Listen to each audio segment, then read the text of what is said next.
Le titre de ce livre, c'est Introduction à l'étude de la prophétie.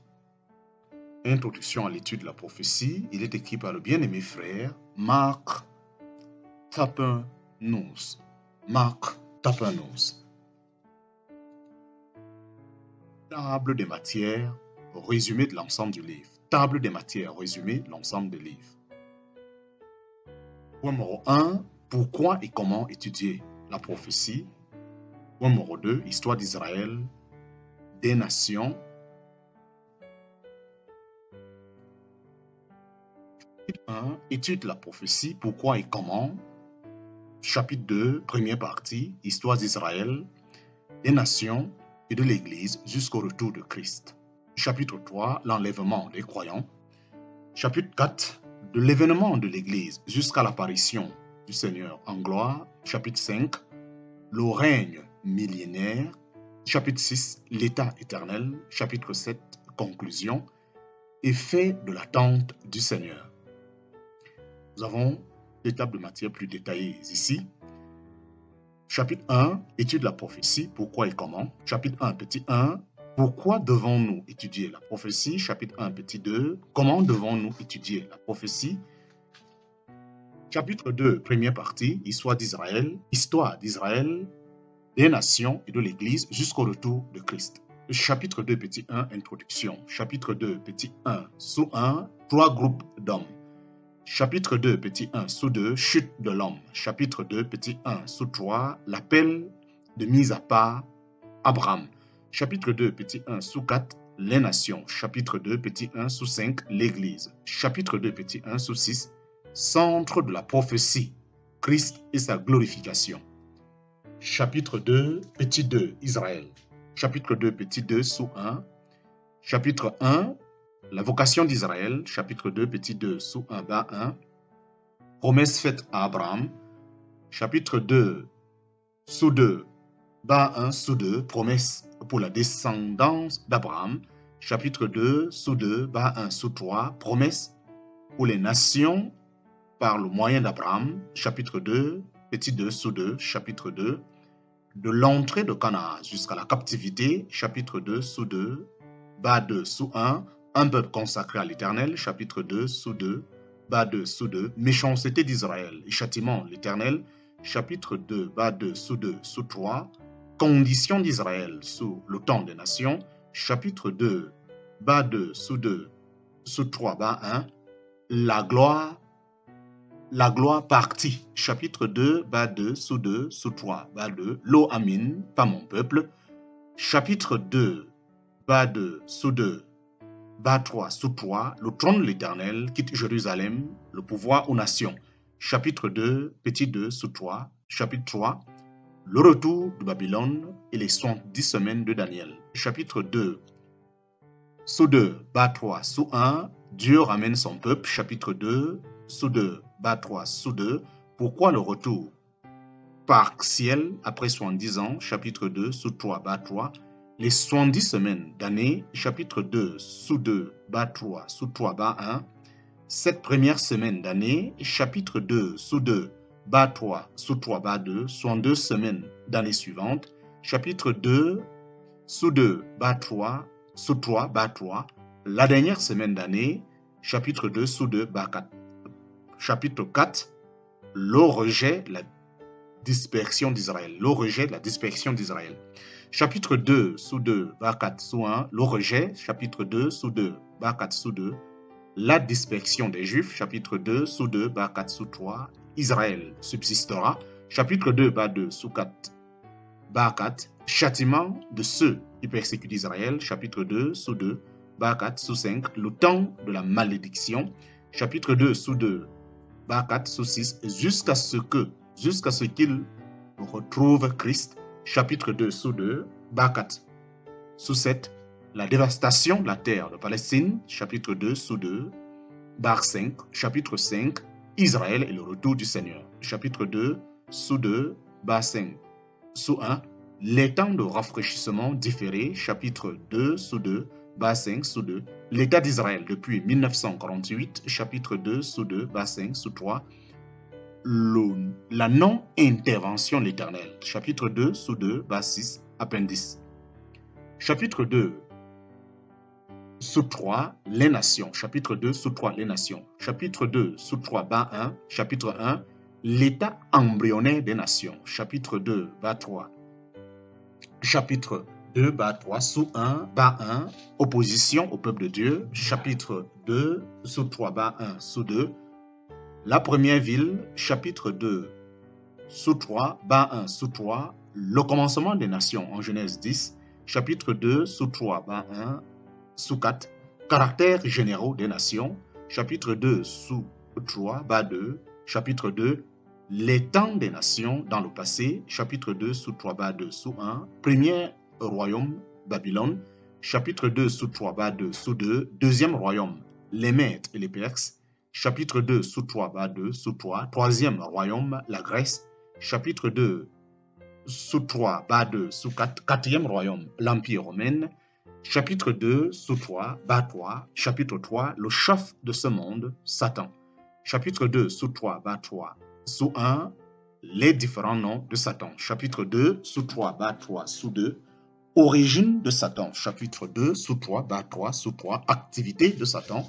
Chapitre 2, sous 3, bas 3, sous 4, avenir de Satan. Chapitre 2, sous 3, bas 3, sous 5, la victoire du chrétien sur Satan. Chapitre 2, sous 3, bas 4, chapitre 4, les nations et le retour du Seigneur. Chapitre 2, sous 3, bas 4, sous 1, développement du mal. Chapitre 2, sous 3, bas 4, sous 2, extension de l'erreur.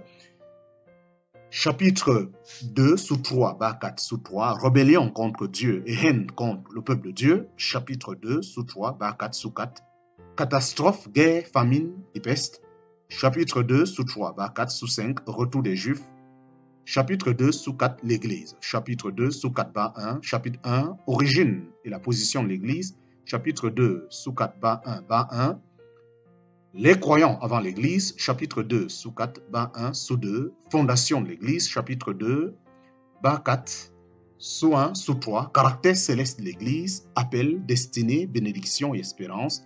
Chapitre 2, sous 4, bas 1, sous 4, des relations plus étroites avec le Seigneur qu'à Israël avec Dieu. Chapitre 2, bas 4, sous 1, bas 4, sous 1, Christ, chef de l'assemblée, tête du corps.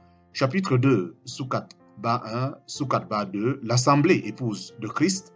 Chapitre 2, sous 4, bas 1, sous 4, bas 3, l'assemblée maison de Dieu. Chapitre 2, sous 4, bas 1, bas 5, soin de Christ pour l'Église. Chapitre 2, sous 4, bas 2, chapitre 2, les caractères et les fonctions de l'Église. Chapitre 2, sous 4, bas 2, sous 1, sainteté.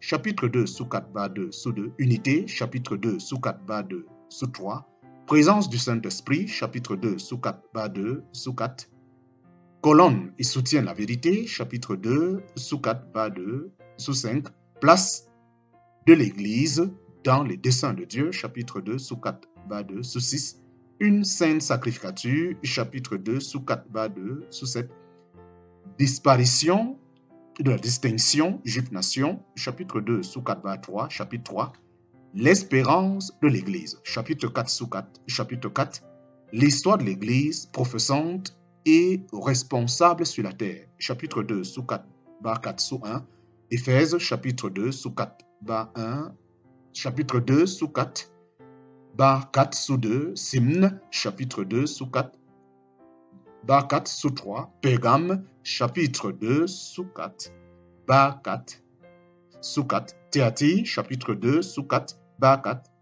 sous 5, Sade. Chapitre 2, sous 4, bas 4, sous 6, Philadelphie. Chapitre 2, sous 4, bas 4, 7, Laodicée.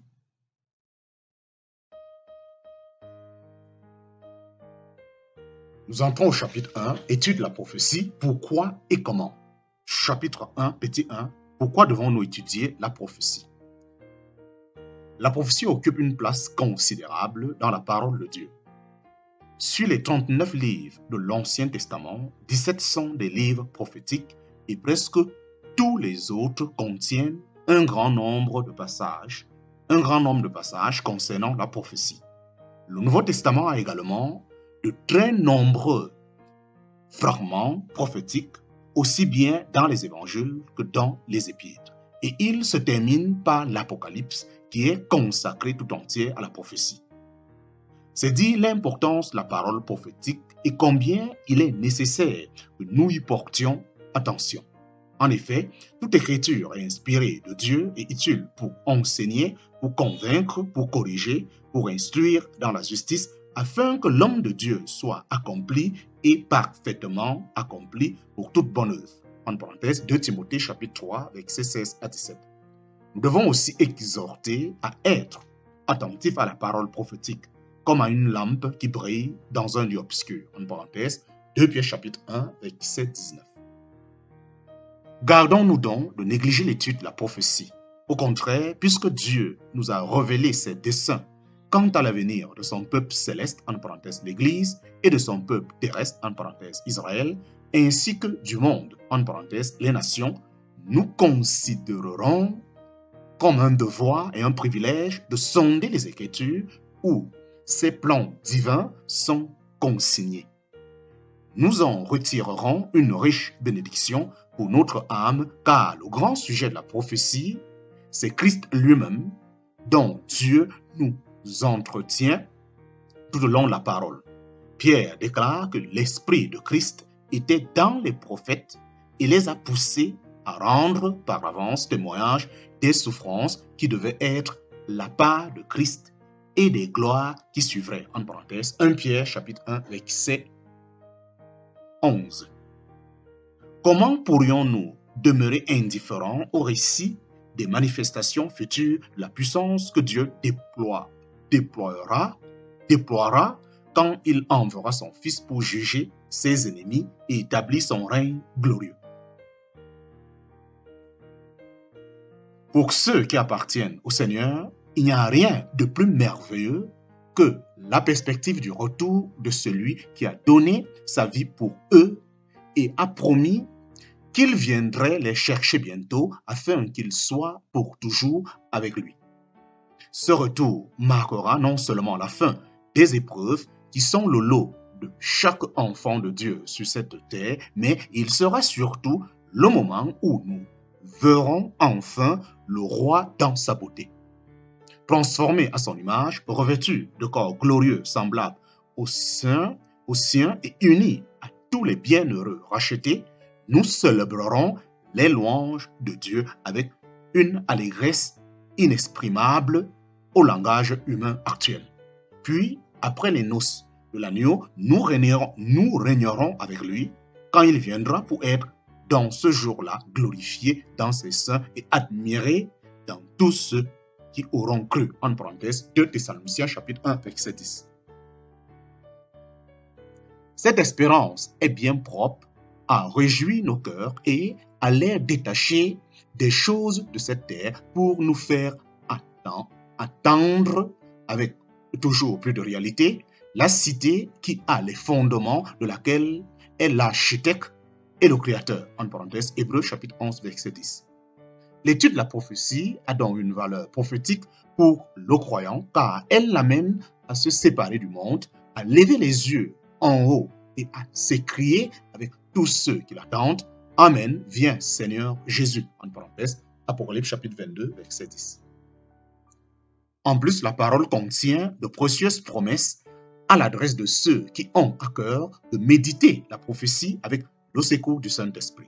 Il nous est dit en effet en Apocalypse chapitre 1, verset 3, « Bienheureux celui qui lit et ceux qui entendent les paroles de la prophétie et qui gardent les choses qui y sont écrites, car le temps est proche. » Et en Apocalypse chapitre 22, verset 7, « Bienheureux celui qui garde les paroles de la prophétie de ce livre. » Le Seigneur lui-même, s'adressant à ses disciples, déclare « Bienheureux sont ces esclaves que le maître, quand il viendra, trouvera veillant. » En parenthèse, Luc chapitre 12, verset 47. Enfin, l'apôtre Paul arrive au terme de sa carrière, s'écriant dans la dernière lettre qu'il écrivit avant de subir le martyre, « Le temps de mon départ est arrivé, j'ai combattu le bon combat, j'ai achevé la course, j'ai gardé la foi. »